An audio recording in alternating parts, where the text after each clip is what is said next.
Emploi, travail, chômage, ces mots ont plus que jamais un sens à l'heure du coronavirus. Ajoutons-y confinement, télétravail, chômage partiel, le marché du travail change directement sous nos yeux. Je m'appelle Frédéric Vuillot, je suis journaliste, et pour bien comprendre ce qui se joue dans le monde du travail actuellement, j'ai demandé à des experts de tous horizons de vous livrer leur vision de cette transformation. Point de suspension, c'est le podcast de l'UNEDIC qui décrypte les transformations du monde du travail en donnant la parole aux experts, eux aussi confinés.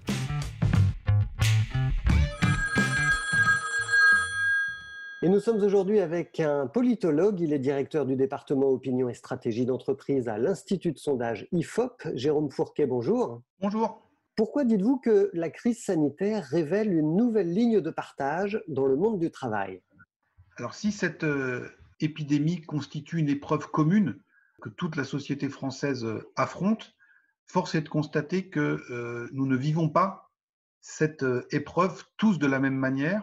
Typiquement dans le monde du travail, nous avons vu apparaître des lignes de faille nouvelles qui sont totalement liées au contexte nouveau qui a créé cette pandémie, à savoir une tripartition du monde du travail entre ceux qui continuent d'aller travailler sur site, ceux qui continuent de travailler depuis chez eux, et puis ceux dans le secteur privé qui sont de plus en plus nombreux, qui ont été mis en chômage partiel, 10 millions. Et bien évidemment, le vécu n'est pas le même.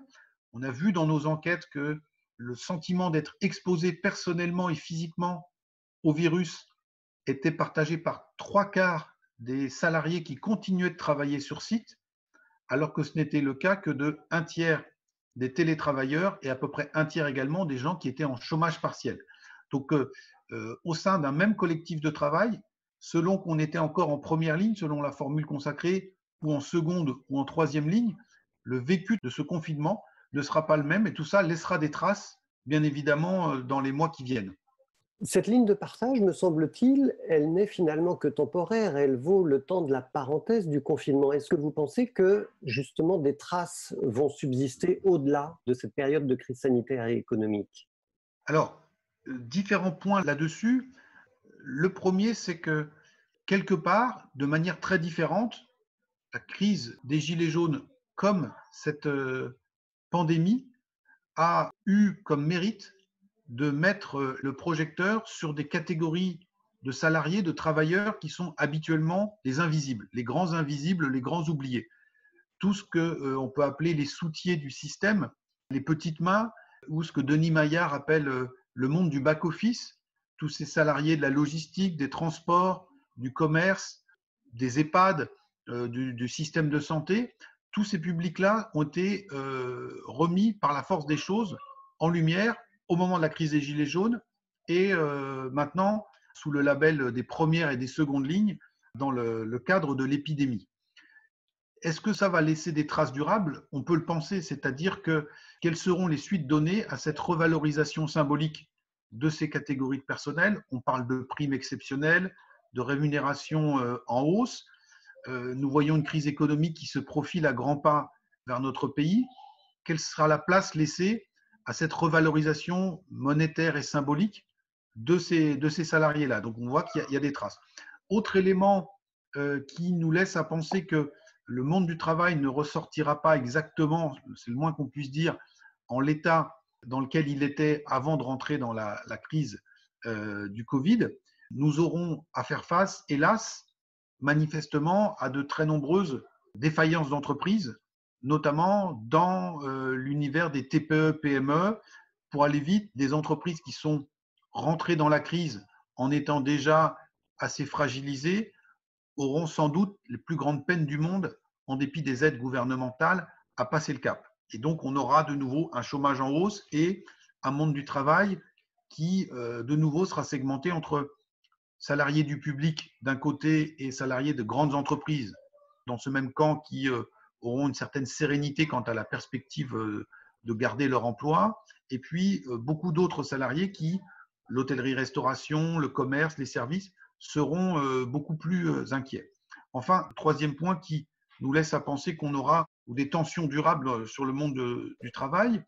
Dans pas mal de secteurs d'activité, c'est typiquement le cas dans le secteur hospitalier, la crise du Covid a abouti ou a nécessité la mise en place d'une organisation un petit peu de guerre ou d'urgence. On a fait fi, pendant toute cette période, des protocoles habituels, des validations très hiérarchisées. Et typiquement à l'hôpital, de très nombreux soignants nous ont dit, et on l'a entendu partout, si nous avons été en capacité de pousser les murs, comme ils disent, de créer en un temps record des milliers de places en réanimation supplémentaire, c'est parce que nous avons mis de côté la technostructure et les protocoles de validation habituels. Il y a eu quelque chose de très exaltant pour beaucoup de ces personnels, avec une prise d'autonomie, une prise d'initiative qui leur a été laissée par la force des choses. Et donc va se poser la question, un peu à l'image d'une sortie de conflit social, du retour à l'ordre ancien. Comment tout cela va se passer dans les collectifs de travail, une fois que ceux qui ont été en première ligne, non seulement ont risqué leur peau, entre guillemets, plus que les autres, mais en plus, ont fait tourner les services, souvent en étant avec un niveau d'autonomie qu'ils n'avaient jamais connu par le passé. Et donc, comment les structures managériales traditionnelles reprennent la main derrière, et tout ça, dans un contexte de tension économique forte, va créer sans doute pas mal d'électricité dans un certain nombre de collectifs de travail. Alors, Jérôme Fourquet, vous avez écrit un ouvrage qui s'appelle L'archipel français, dans lequel vous racontez la fragmentation, l'archipélisation de notre société. Mais est-ce que vous ne trouvez pas que les témoignages de solidarité qu'on ressent, qu'on entend durant cette crise ne témoignent pas de l'inverse d'une fragmentation ?